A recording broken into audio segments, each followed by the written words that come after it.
모이게 하여 주시고 함께하게 도와주심을 감사드립니다. 주님의 빛이, 그 영광의 빛이 이 시간 모인 자들에게 비춰지게 하여 주시고 그 심령에 주님의 말씀을 받는데 조금도 부족함이 없이 복음의 빛으로 충만케 하여 주시옵소서. 치료와 회복의 역사가 십자가의 복음의 말씀을 들을 때 일어나게 하여 주실 줄로 믿사오며 예수 그리스도의 이름으로 기도했습니다. 아멘.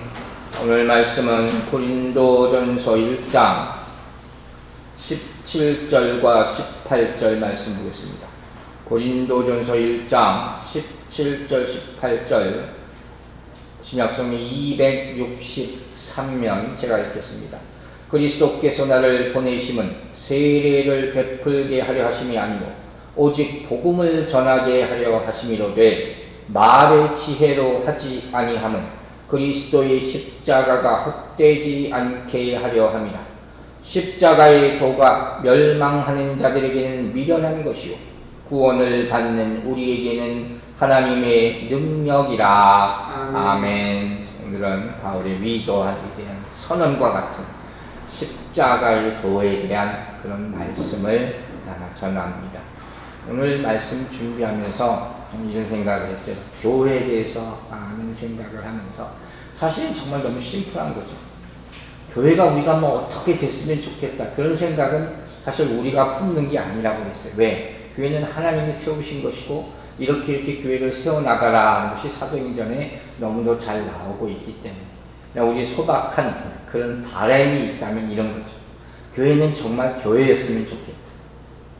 그냥 교회의 성도들이 와서 기쁨 가운데 기다리는 마음으로 와서 하나님의 말씀 듣고 찬양하고 기도하고 사랑으로 교제하고 그리고 받은 대로 그대로 나가서 그대로 살면 그게 전부 아닙니까? 그것보다 더 좋은 게 어디 있겠습니까? 근데 사실 그렇지만 않다는 게 그래서 이렇게 고린도 교회에 나오는 그런 문제들이 자꾸 생긴다는 것이 참 안타깝게 생각이 됩니다. 교회는 사교 모임 장소가 아니죠. 그냥 미팅 장소가 아닙니다. 교회는 하나님 중심으로 모이는 곳임을 잊지 마시기 바랍니다. 교회는 무슨 친구 따라 강남 가듯이 그렇게 오는 곳이 아니죠. 여러분이 하나님을 사모하는 마음으로 진정으로 복음의 말씀을 듣고 싶어하는 마음이 있는 사람이 성령의 이끌림을 받아서 오는 곳임을 믿습니다. 무슨 시장까지 그렇게 가는 것도 아니죠. 어수선하게 그냥 여러 사람 만나서 그 재미로 가는 것도 아닙니다. 거룩하고 경건한 교회. 요새는 이런 얘기들이 많이 사라졌어요. 그냥 무슨 극장 구경 가듯이 우르르 모였다가 우르르 닫다가 그것이 교회가 아니라는 것입니다. 이 고린도전서 강해를 여러분들 들으면서 교회에 대한 여러분의 모든 삶의 생각이 바로 잡아지기를 주의 이름으로 축원합니다. 자, 지난주에 우리 말씀 들으면서 분쟁에 대해서 얘기했죠. 고린도 교회가 분쟁이 많다는 것은 처음부터 계속 얘기했어요. 이 분쟁이라는 단어의 의미가 뭐라고 했습니까? 옷이 찢어지는 것. 그게 원어적인 의미라고 했어요. 어딘가 찢어진다. 저도 이 말씀 다시 준비하면서 생각해 봤어요. 어딘가 내가 찢어진 게 없습니까? 항상 살펴보라는 거예요. 보면 이렇게 바지 옆 같은 데가 좀 잘 틀어질 때 있을 때가 많거든요.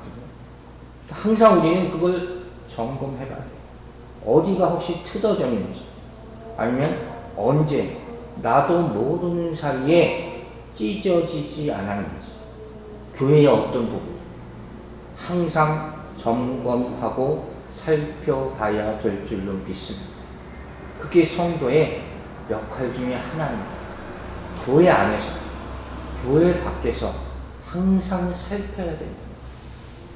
혹시 이 며칠 동안 세상에 살면서 어딘가 찢어진 부분이 있습니까? 그럴 수도 있겠죠. 그렇다면 오늘 이 자리를 통해서 다시 꿰매나 수선받아서 쓰임받을 수 있도록 그 기능을 다 할 수 있는 성도들이 되시기를 주의 이름으로 축원합니다. 자, 사도 바울은 강조하는 부분이 있었어요. 지난주 본문에서 바로 누구에게 세례 받았는가? 고린도 교회 성도들은 이걸 가지고 갈라요. 즉 이 말은 뭐라고 했습니까? 누구에게 속했는가? 그게 그렇게 중요한 거예요. 그러나 바울의 포커스를 맞춘 말씀은 무엇입니까? 그건 아무것도 아니다. 중요한 건 뭡니까? 예수 그리스도. 예수 그리스도의 이름. 그것밖에 없다는 거예요. 바울파든 아볼로파든 게바 베드로파든 누구든 간에 그게 중요한 게 아니라 그 가운데 어떤 파든 간에 아무리 새가 강하든 간에 거기서 그리스도의 이름이 빠진다면 어떤 아무 의미도 없고 아무 능력도 나타나지 않는다는 것을 분명히 말하고 있습니다. 그리고 나서 이 다툼과 분열과 각 파벌의 교만, 이 자만심을 다 버리라 하는 권면을 하면서 그 정점에서 오늘 말씀을 주는 거예요. 바울 사도가 고린도 교인들의 시선을 각 파벌에서 그들을 한 마음으로 다시 묶어주는 것, 그게 뭐겠습니까? 바로 복음이에요. 복음. 오로지 복음밖에 없다는 결론을 내린 거예요. 그것이 바로 오늘 본문 고린도전서 1장 17절부터의 말씀입니다. 자, 17절 말씀 다시 보겠습니다. 그리스도께서 나를 보내심은 세례를 베풀게 하심이 아니요 오직 복음을 전하게 하려 하심이로되 말의 지혜로 하지 아니함은 그리스도의 십자가가 헛되지 않게 하려 함이니라. 자, 바울 사도가 먼저 얘기합니다. 그리스도께서 나를 보내심은, 이건 뭘 의미하는지 아시겠어요? 그리스도께서 나를 보내셨다. 지금 바울이 고린도 교인에게 강조하고 싶은 말은 뭡니까? 나와 그리스도를, 예수 그리스도를 같은 수준으로 보지 말라는 거예요. 그 정도까지 됐다는 거예요. 이게 파벌 싸움이. 예수님과 어떻게 내가 누가 더 큰 일을 하고 누가 더 적은 일을, 이게 어떻게 따질 거리가 되느냐. 그분과 나는 비교할 대상이 아니다. 오로지 나는 뭐라고 합니까? 나는 그분에게 보냄을 받은 자일 뿐이다. 보낸 사람하고 보냄 받은 자하고 이건 주인과 종의 차이죠. 그렇게 완전히 차별화시키는 거예요. 물론 고린도 교회를 바울이 세웠어요. 그러나 이 사람은 그것에 대해서 한 번도 스스로 자랑한 적이 없습니다. 오히려 이 17절을 통해서 뭐라고 얘기하는 거예요? 이 사람이 계속 포커스를 맞춘 건 사명이에요. 하나님이 자기에게 맡긴 사명. 그리고 자신은 철저하게 사명을 받은 자로서의 겸손만을 나타내고 있다는 거예요. 그런데 이 사람이 이렇게 겸손할 수 있는 이유가 참 제 마음에는 감동을 주는 거였어요. 나는 누구하고 예수님하고 감히 비교할 수 없죠. 나는 그냥 보냄을 받은 것이니까. 그 정도에 불과한 아무것도 아닌 사람이죠. 이렇게 할 수 있는 근본적인 이유가 뭐냐? 바로 고린도전서 1장 13절. 우리가 이미 본 말씀에 나오고 있어요. 이렇게 되어 있어요. 그리스도께서 어찌 남명이냐? 바울이 너희를 위하여 십자가에 못 박혔으며 바울의 이름으로 너희가 세례를 받았느냐? 여러분 답을 찾으셨습니까? 내가 예수님하고 감히 비교할 수 없는 진짜 이유는 뭐냐? 내 스스로 얘기한다. 뭐예요? 나는 십자가에 못 박힌 일이 없다. 여러분, 우리 가운데 누가 십자가에 못 박혔은 적이 있습니까? 아무도 없어요. 이 사실 하나로 우리는 겸손하고 순종할 수밖에 없는 것입니다. 이것을 깨닫게 되기를 주의 이름으로 축원합니다. 나는 십자가에 못 박힌 적이 없다. 예수님이 대신 못 박혔지. 나는 그런 척밖에 한 게 없지. 이것이 바울의 가슴 깊이 새겨져 있는 거예요. 그렇다면 하나님은 바울을 왜 보내셨다고 합니까? 오로지 복음을 전하기 위하여. 복음을 전하기 위하여. 그걸로 쓰임 받는 거예요. 이 말씀에서 우리는 몇 가지 중요한 교훈을 얻을 수 있는 거예요. 첫 번째, 목적과 목적이 아닌 것을 중요하게 잘 구별할 수 있어야 돼요. 사명과 사명이 아닌 것, 목적이 아닌 것, 뭐가 정말 중요하냐, 이걸 알고 살고 하라. 보통 우리가 본말이 전도됐다, 우선순위, 이런 얘기를 하잖아요. 이거예요. 과연 나는 무엇을 위해서 일을 하고 있는가? 바울은 한시도 이것을 잊지 않았다는 거예요. 그걸 알고 있었고 정확하게. 그리고 그것에 대해서 만족하고 감사하고 있었다. 지금 고린도 교인들이 시비거리 중에 하나가 뭡니까? 우리가 지난주에 봤던 세례 문제였잖아요. 누구에게 세례를 받았느냐? 이걸 가지고 비교하는 거예요. 이것 때문에 교회가 분열되기까지 하는 거란 말이에요. 여러분은 어떻게 생각하세요? 세례가 중요합니까? 안 중요합니까? 세례가 중요하죠. 안 중요하다고 절대로 말할 수가 없는 거죠. 그렇다면 세례와 복음 전하는 것, 전도하는 것, 뭐가 더 중요합니까? 이렇게 물어본다면 어떻게 대답하겠느냐는 거예요. 사도행전에서도 우리가 배웠죠. 구제 때문에 뭐예요? 집사들을 세우는 문제까지 발생하게 되잖아요. 그런 일들이 교회 안에서 일어날 수가 있다는 거예요. 그 바울 사도가 집어주는 포인트는 뭡니까? 세례가 목적이 아니다. 진짜 목적은 뭐냐? 중요한 건 복음 전하는 게 목적이에요.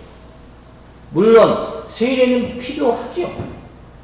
그러나 복음 전하는 일이 그것 때문에 방해받거나 딜레이 될 때는 그게 중요한 게 아니라는 거예요. 우선순위에서 벌써 한참 떨어지는 것이라는 거예요. 그 분별을 하라는 거예요. 그렇다면 여러분 한번 이걸 생각해 볼 필요 있어요. 이 사람들이 고린도 교회 사람들은 왜 이렇게 세례를 중요하게 생각했을까요? 그 근본적인 이유가 하나 있어요. 괜히 그런 건 아닌 것 같아요. 그 이유 중에 하나가 뭐냐면 바로 우리가 마태복음 28장 마지막에 나오는 지상명령 안에 들어가 있는 내용이란 말이에요. 자, 우리가 아는 28장 19절 봅니다. 그러므로 너희는 가서 모든 민족을 제자로 삼아 아버지와 아들과 성령의 이름으로 세례를 베풀라 그랬잖아요. 성부 성자 성령의 이름으로 세례를 주라. 이게 유언이란 말이에요. 예수님 유언이잖아요. 그러니까 이 사람들은 이거 굉장히 중요하게 생각할 수밖에 없는 거란 말이에요. 예수님이 승천하실 때 그 모습 기억하는 것처럼 생생히 들리는 그 말씀이 이 마지막으로 남겨주신 그런 지상 명령이란 말이에요. 그러니까 이 세례 주는 게 초기 기독교 신자들에게는 굉장히 중요한 음식이었어요. 그래서 나중에 사도행전에도 나오잖아요. 어제 누가 예수 믿었다, 성령 받았다 하면 뭐예요? 사도들이 꼭 가서 꼭 확인합니다. 그래서 세례를 다시 주는 거죠. 그만큼 중요하게 생각했다는 거예요. 그러나 바울이 얘기합니다. 그게 중요하지 않다는 얘기가 아니라 구원에 있어서, 복음 전함에 있어서 세례는 구원의 조건이 되지 않는다는 거예요. 구원의 징표는 되죠. 그러나 세례 받았다고 구원받았다 이렇게 얘기할 수는 없는 것이다. 뭐가 더 중요하냐? 이걸 지금 분별시켜 주는 거예요. 우리가 잘 아는 로마서 2장 28절 29절이라는 말씀입니다. 무릇 표면적 유대인이 유대인이 아니냐, 표면적 육신의 할례가 아니냐. 무슨 의미인지 아시죠? 오직 이면적 유대인, 이면이라는 건 이너에, 내부에, 내 안이죠. 유대인이 유대인이며 할례는 마음에 할지니 영이 있고 율법 조문에 있지 아니한 것이라. 그 칭찬이 사람에게서가 아니요 다만 하나님께서니라. 자, 무슨 얘기예요? 간단히 얘기하면 육신의 할례보다 뭐가 중요해요? 마음의 할례가 더 중요하단 말이에요. 그렇듯이 외적인 세례, 그냥 문세를 받는 이것보다 더 중요한 건 뭡니까? 내면의 세례가 중요하다는 거예요. 구약의 할례가 신약의 세례를 말하는 거잖아요. 즉 바울이 중요한 강조하는 계속 포인트는 뭡니까? 본질이에요. 본질에 충실한 사역자가 되어야 한다는 것이죠. 특별히 이 상황에서 하나님의 소명을 받은 사역자는 자신의 이름을 떨치기 위해서 하는 것이 아니다. 무슨 파가 됨으로 자기 이름이 나무로 말미암아 이미 그렇게 될 위험성이 생긴 거죠. 오로지 사명은 뭡니까? 복음 전하는 것. 복음 전하는 것 뿐이다. 여기서 우리가 중요하게 깨달아야 될 사실이 하나 있어요. 우리가 복음 전한다 할 때 이건 일이 아니라는 거예요. 여러분 잘 생각해 보세요. 복음 전하는 걸 우리는 일한다고 얘기할 수가 없어요. 왜 그러냐? 실제로 십자가에 죽으신 분은 누굽니까? 그리스도 예수십니다. 그분이 하신 거예요. 복음은 예수님께서 이뤄내신 결과가 그분이 성취하는 거예요. 우리는 그냥 그 사실에 대해서 전하는 역할만 하는 것이죠. 내가 무슨 일을 해서 만들어낸 건 사실 아무것도 없어. 내가 성취한 것도 아무것도 없어. 이미 성취된 일에 대해서 소식을 전하는 것. 그게 기쁜 것이었어. 그게 바로 복음 아닙니까? 오로지 그리스도의 십자가가 만들어낸 것. 그게 복음이에요. 나는 그 전하는 통로로 쓰임받는 것밖에 없다 하는 것이다. 그것을 우리는 잊지 말아야 할 것이다. 두 번째, 바울 사도가 말하는 포인트는 뭐냐? 십자가의 능력이 분명히 나와요. 십자가의 능력이 말의 지혜 때문에 사라져버리는 일은 절대로 일어나서 안 된다. 여러분, 십자가의 능력, 말의 지혜, 충분히 여러분 비교할 수 있는 거죠. 무슨 일이냐? 이건 복음의 전달 방법에 대해서 바울 사도가 일깨워주는 말씀이에요. 특별히 좁혀서 생각해보면 누구라는 얘기예요. 지금 아볼로파 사람. 아볼로가 문제가 있는 게 아니에요. 아볼로에게 맹목적으로 추종하는 사람들에 대한 권면이라는 거예요. 왜? 사람을 따라가면 어떻게 돼요? 복음을 잊어버린단 말이에요. 사람에게 시선이 고정된다. 사람이 우상이 된다. 자기도 모르는 생각. 시편 118편 8절에 이런 말씀이 있어요. 여호와께 피하는 것이 사람을 신뢰하는 것보다 나으니. 여러분, 주님을 믿으세요. 사람을 믿지 마시기 바랍니다. 그래서 바울은 복음을 전할 때 특별히 아볼로파 사람들이 선호하는 뭐예요? 세상의 지혜, 언변, 이런 게 능한 사람들, 그거 좋아하는 사람들이라고 했잖아요. 이런 사람들의 특징과 재주로 설득하려 하지 않았다는 거예요. 그럼 어떻게 해요? 오로지 십자가의 복음의 능력과 성령의 도우심, 이것만 의지했다. 가장 능력을 발휘하는 것은 뭡니까? 복음 자체예요. 순수한 복음 자체. 다른 건 없어요. 다른 건 없어요. 제가 제 은혜를 많이 받는 것 중에 하나가 우리 홈페이지를 통해서 성경 읽고 한 거, 그거 듣고 전 들으면서 이렇게 읽거든요. 저는 참 은혜를 많이 받아요. 정말. 제가 여러분 한 가지 권면을 말씀드리는데 이거 부탁해서 하시는 분들 잘 잘하려고 생각하지 마세요. 부담 갖지 마세요. 이게 정말 저는 너무 은혜고 너무 감사하고 여러분이 저는 분명히 확신할 수 있는 게 뭐냐면 여러분이 이것을 하면서 여러분 성경을 대하는 자세 자체가 바뀔 거예요. 그게 가장 정말 이득 중에 하나라고 저는 생각해요. 이걸 들으면서 이 사람 목소리 좋고 뭐 또박또박 잘 읽고 그거 가지고 칭찬하지 않아요. 그게 중요한 게 아니에요. 제가 그거 들으려고 부탁하는 게 아니란 말이에요. 그 소리를 들으면서 이 사람이 정말 기도하는구나. 기도하고 준비하는구나. 얼마나 정성을 들이는구나. 그 들으면 금방 알아요. 어떤 사람은 어디서 녹음했는지도 내가 아는 것 같아요. 그게 은혜인 거예요. 심지어 저 같은 부족한 사람도 그렇게 느끼는데, 그리고 하나님이 들으시면, 하나님이 우리가 말씀을 듣고 읽고 하는 것을 보시면, 우리의 어떤 면을 보시겠어요? 우리가 잘해야지 도와줄까요? 아니에요. 절대 그렇지 않아요. 내가 정말 잘하고 있죠? 이럴 때 하나님이 기뻐하실까요? 아니에요. 고린도후서 보세요. 12장 9절 이런 말씀이 있어요. 나에게 이르시기를 내 은혜가 내게 족하도다. 이는 내 능력이 약한 데서 온전하여짐이라 하신지라. 그러므로 도리어 크게 기뻐함으로 나의 여러 약한 것들에 대하여 자랑하리니 이는 그리스도의 능력이 내게 머물게 하려 함이라. 아멘. 여러분, 우리는 하나님 앞에서 항상 우리의 약함을 고백해야 됩니다. 항상 깨닫고 우리의 지혜, 내가 가지고 있는 모든 것을 다 내려놓고 고백해야 할 줄로 믿습니다. 그때 그분의 강함이 우리에게 임하게 될 줄로 믿으시기 바랍니다. 내가 약할 때 하나님이 나에게 오시고 그분의 강함으로 나를 변화시켜 사용하실 줄로 믿으시기 바랍니다. 또한 하나님 앞에뿐만 아니라 남은 다른 사람에게도 마찬가지예요. 우리의 연약함을 감추려 하지 마시기 바랍니다. 누가 뭐라면 네 그렇습니다 그냥 하세요. 어떤 분이 전에 그러더라고요. 뭐 어쩌고 저쩌고 뭐가 부족하고 뭐가 부족하고 저는 더 부족합니다. 그 뭐 미치는 거 있습니까? 그게 사실입니다. 괜히 내가 비교당할까봐 센 척할 필요 없어요.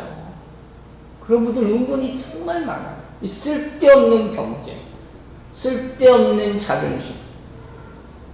이게 사람들 사이를 가르는 거예요. 하나 되지 못하게 하는 가장 악한 모습이다. 바울이 말하는 포인트는 우리가 정말 연약함을 고백할 때 하나님이 도와주실 줄로 믿으시기 바랍니다. 우리는 사람이 아니라 하나님을 위해서 일하는 거예요. 아멘입니까? 우리 사람의 말로 일하는 것이 아니라 하나님이 주시는 성령이 주시는 은혜, 이 지혜로운 말씀으로 사역하는 것임을 잊지 마시기 바랍니다. 이 주님의 일이 되는 거예요. 주님의 일. 세 번째로 본문에 보면 이런 말이 있죠. 십자가가 헛되지 않게 하려 합니다. 십자가가 헛되지 않게 하려 합니다. 이 말은 십자가의 능력이 헛된 일로 나타난 경우가 많다는 얘기예요. 여러분, 십자가만을 나타낸다. 이 말은 뭐냐? 생각해 보세요. 십자가만을 나타낸다.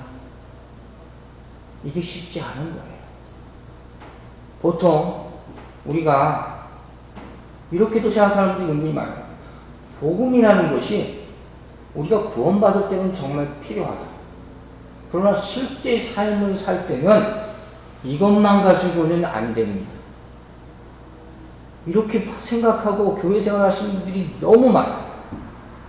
바꿔 말하면 복음이 완전하지 않다는 거예요. 복음만으로 부족하다는 거예요. 그래서 자꾸 다른 방법, 세상의 방법을 끌어들여서 이것도 필요해요, 이것도 필요해요. 자꾸 이렇게 얘기하는 거예요. 그러나 여러분, 복음이 부족합니까? 복음의 능력이 부족합니까? 아니죠. 아님을 믿으시기 바랍니다. 로마서 1장 16절에 뭐라고 했어요? 바울 사도가 내가 복음을 부끄러워하지 아니한다. 왜? 이 복음은 모든 사람에게, 믿는 사람들에게 구원을 주는 하나님의 능력이 되기 때문에 믿으시면 안 돼요. 능력이라면 이게 능력이에요.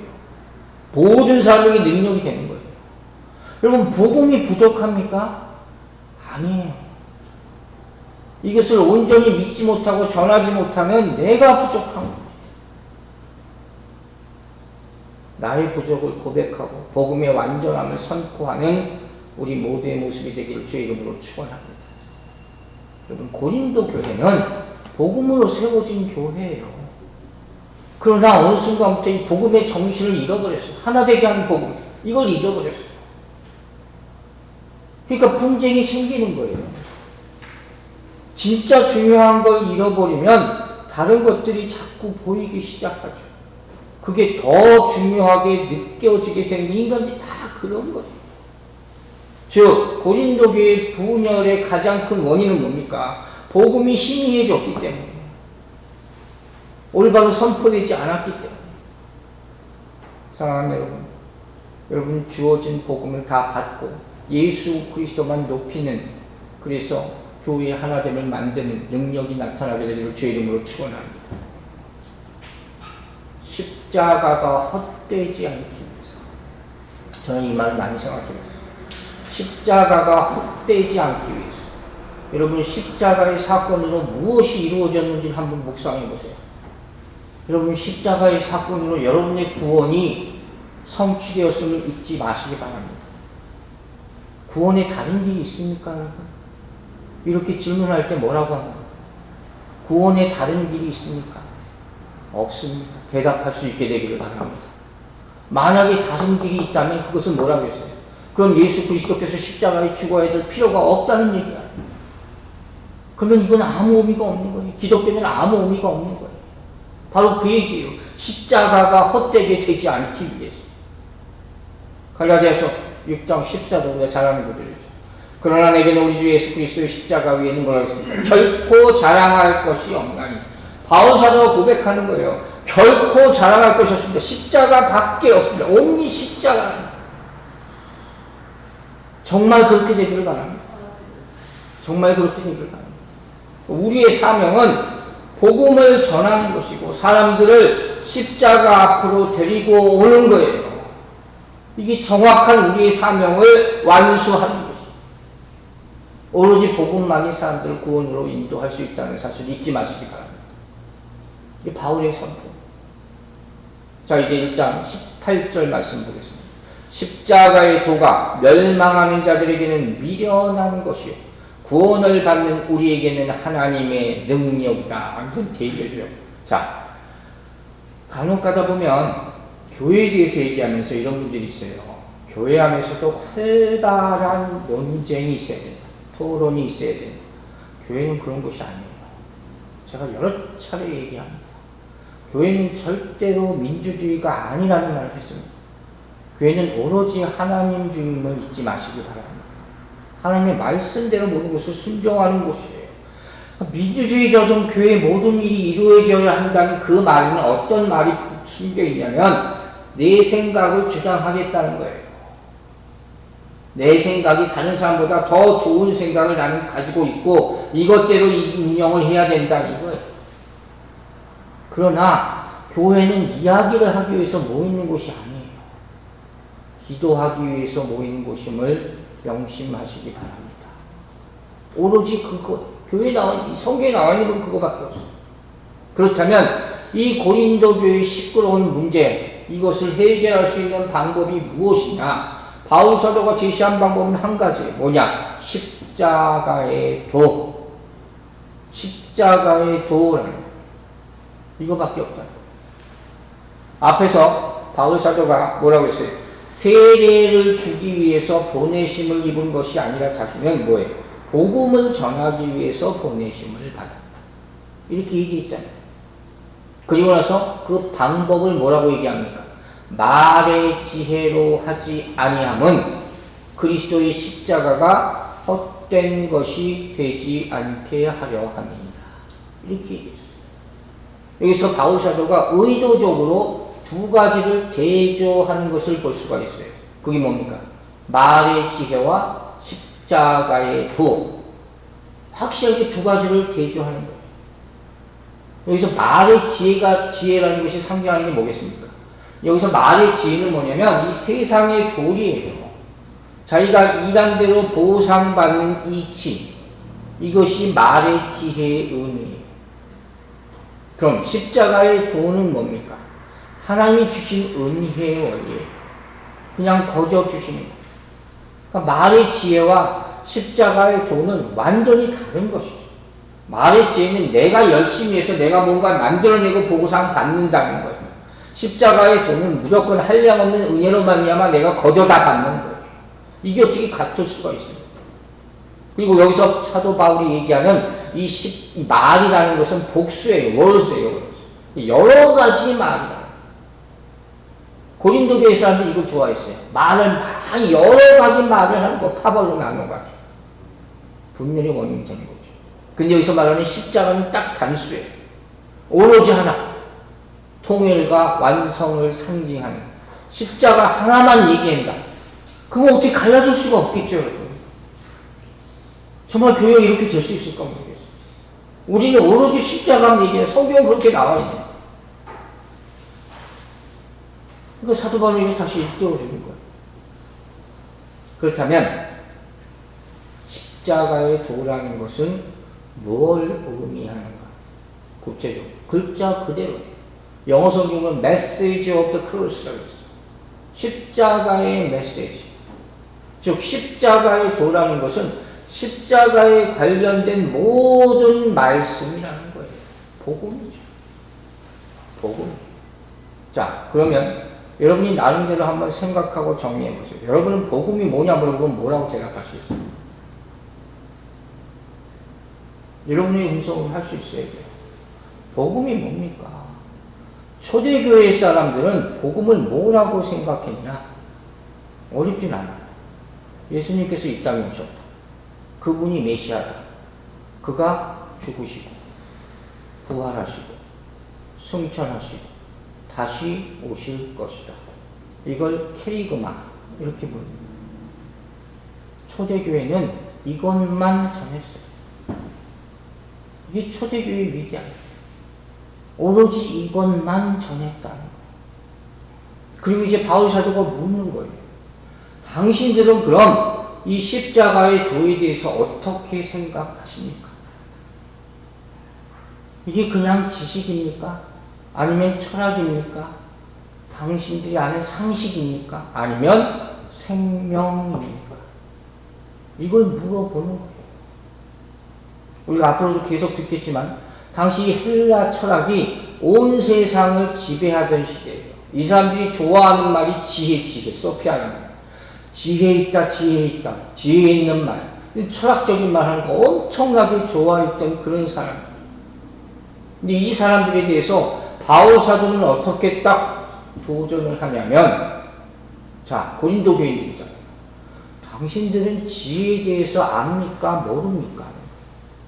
여러분은 압니까? 모릅니까? 바울이 물어보는 지혜는 뭡니까? 구약을 통해서 이미 들었던 하나님의 지혜예요. 압니까? 모릅니까? 알지요, 당연히. 그런데 왜 그 하나님의 지혜를 이미 받았음에도 불구하고 그 지혜가 세상의 철학, 세상의 지혜로 바뀌어가고 있느냐? 그걸 꼬집어 주는 거예요. 분명히 처음에는 복음을 그대로 들었단 말이에요. 순복음이에요. 생복음. 하나님의 지혜만 들었어요. 근데 왜 그게 자꾸 바뀌어가고 있는 거예요? 여러분, 개인적인 질문을 제가 하나 던질게요. 여러분은 말씀 앞에서 계시 받기를 원하십니까? 아니면 사람들끼리 모여서 의논하기를 더 좋아하십니까? 이것이 심각한 질문을 하는 거예요. 고린도 교회 사람들한테 하는 거예요. 똑같은 질문을 하는 거예요. 왜? 하나님 앞에 모여서 계시 받기를 구하는 것을 좋아했던, 그래서 모여서 기도하는 것을 사랑했던 이 사람들이 자꾸 지금 변해서 점점 자기 말, 자기 주장을 하는 걸로 바뀌어가고 있다는 거예요. 그럴 때 어떻게 돼요? 교회 안에서 복음의 능력은 사라진다. 반드시 사라지게 돼 있다는 거예요. 우리 사람들은 그래요. 우리가 생각하는 거, 우리 지식을 가지고 뭘 좀 자꾸 해보려고, 뭘 해볼 수 있을 것이라고 자꾸 착각을 하는 거예요. 근데 뭐라고 그랬어요? 해 아래 새 것이 없다고 성경은 분명히 얘기합니다. 여러분 잊지 마시기 바랍니다. 모여서 기도하는 것 외에는 세상을 바꿀 능력은 어디에도 없음을 잊지 마시기 바랍니다. 이 땅의 지혜라는 것은 우리에게 작은 만족이나 성취감을 줄 수가 있어요. 때로 이게 좀 위로가 될 수 있을지도 몰라요. 그러나 이것으로 우리의 믿음의 사람이 만들어줄 수는 없어요. 바울이 말하는 거예요. 오로지 십자가의 도를 생명으로 받아들일 때만 그 사람이 믿는 사람. 이렇게 주장하는 거예요. 능력은 말에 있는 게 아니라 어디 있습니까? 하나님의 말씀에 있음을 믿으시기 바랍니다. 오직 말씀에. 즉 고린도 교회가 이렇게 다투고 분란이 생긴 이유는 십자가의 도만을 바라지 않았다.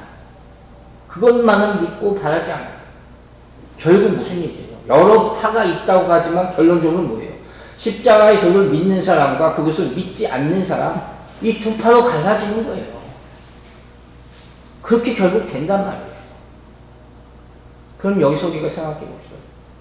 우리가 믿는다 하면 뭘 믿는 겁니까? 오늘 본문에 따르면 십자가의 도를 믿는 거예요. 십자가를 믿는 거예요. 여러분 십자가를 다 믿으시기 바랍니다. 이게 진짜 믿음이에요. 왜 이 얘기를 합니다. 많은 사람들이 뭐라고 합니까? 왜 하필이면 십자가? 그 참혹한 십자가. 뭐에다 십자가 얘기만 하냐? 그렇게 많이 들었으면 됐지. 뭐 다른 좋은 얘기도 좀 하고 재밌는 얘기도 좀 하고 행복한 얘기도 하고 그런 얘기 좀 하지. 긍정적인 말도 많이 있지 않냐. 그 얘기예요. 18절 나오는 게. 뭐라고 그랬어요? 십자가의 도가 멸망하는 자에게는 미련한 것이요. 안 믿는 사람들에게는 이건 미련한 얘기예요. 그 얘기를 하는 거예요. 답답한 얘기를 하는 거예요. 여러분, 왜 미련합니까? 십자가 얘기가 왜 미련하겠습니까? 생각해 보세요. 왜 그 사람들은 이걸 미련하다고 얘기할까요? 왜? 십자가는 끝이니까. 죽음이니까. 연약함이니까. 그게 다 십자가의 상징이에요. 죄의 상징. 미련하다고 충분히 얘기할 수 있죠. 우리가 믿기 전에는 충분히 그렇게 얘기했을 수 있죠. 여러분 다 아는 얘기예요. 예수님을 따라갔던 사람들이 마지막까지 제일 안타까워했던 게 뭔지 아세요? 그분이 십자가에서 내려오지 않은 거예요. 그 기록들이 성경에 남아있잖아요. 왜 저분이 내려와 버리면 다 얘기 끝나는 건데. 마지막까지 뭘 숨어서 그거 보는 거예요. 그거 안타까워서 보는 사람도 있었겠지만 저기서 확 내려와 버리시면 세상 뒤집어져요. 이러고 보는 거예요. 왜? 이제까지 수많은 기적과 이사를 행하셨잖아요. 나사로를 살린 지 며칠 전이에요. 돌아가시기 며칠 전. 왜 그 일을 왜 못해요? 당연히 해야죠. 바로 옆에서 죽는 죄인이 뭐라 그래요? 네가 한번 살아나 봐라. 그러면 나도 믿겠다 하는 거예요. 강도까지 그렇게 얘기하는 거예요. 그걸 하면 메시아인 거예요. 이 사람들은. 못하면 아닌 거고. 한 번만 그 능력을 보여줘라. 그러면 나도 믿을게. 이 얼마나 이건 서프라이즈 정도입니까? 극적인 장면이 연출되는 거예요. 그러면서 어떻게 생각하는지 아세요? 중요한 건 여기 있어요. 한 번만 기적을 보여봐라. 그러면 이 세상은 우리 세상이 됐다. 이렇게 생각하는 거예요. 이게 뭐예요? 사단의 음성. 이게 사단의 음성인 거예요. 여러분, 예수님은 누구를 위해서 죽으시고 무엇을 위해서 다시 살아나셨습니까? 그 대답을 여러분 아실 필요가 있습니다. 세상의 가치관을 가지고 십자가를 보는 사람과 믿음의 눈을 가지고 십자가를 바라보는 사람이 여기서 완전히 갈라지는 거예요. 어떻게? 세상의 눈으로 십자가를 보는 사람에게는 십자가는 죽음과 절망이죠. 끝이니까. 그러나 믿음의 눈을 가지고 십자가를 보는 사람은 그 십자가는 부활의 능력이 될 줄로 믿습니다. 이걸로 나눠지는 이 십자가의 양면성이라는 거예요. 이걸 봐야죠. 그런데 고린도 교인들, 수많은 일을 똑같은 생각하는 사람이 이것에 분별하지 못합니다. 그래서 어리석다. 여기에 대해서 예수님의 생각은 어떻습니까? 내가 지금 이렇게 너희들 생각같이 미련하게 죽는 것 같지만 이것으로 말미암아 모든 사람이 구원받는 길을 나는 가는 것이다. 이걸 뭐라 인간은 모른단 말이에요. 왜? 땅의 것만 생각하기 때문에. 여러분 여기서 봅시다. 누가 미련한 겁니까? 십자가를 어리석다 생각하는 사람이 진짜 미련한 거예요. 이게 우리 인간의 항. 우리가 볼 수 있는 것만 보는 것.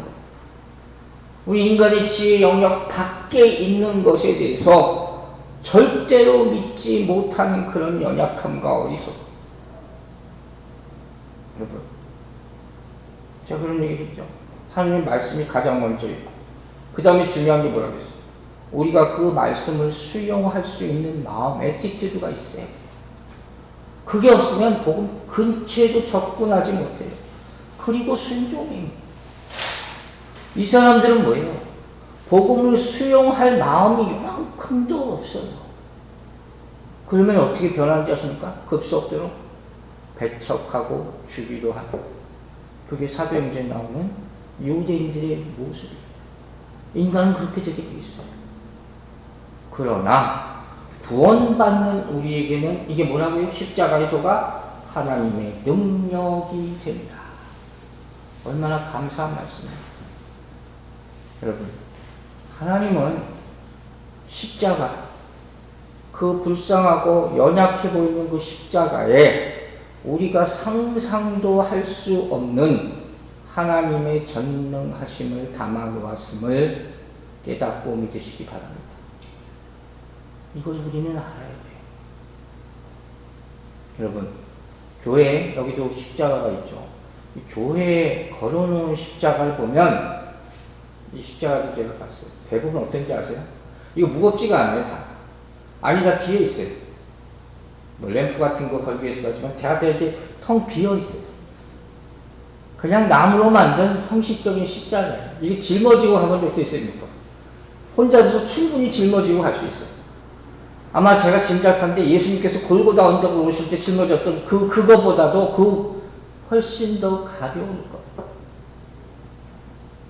우리가 어떤 십자가를 짊어지고 가고 있고 가야 하는지 그걸 우리가 생각해 봐야 된다. 여러분, 지난 주일날 제가 이런 말을 했어요. 여러분이 하나님께 쓰임 받으면 여러분이 하나님이 그릇이 됩니다. 믿습니까? 그 그릇에는 뭐가 들어가 있어야 돼요?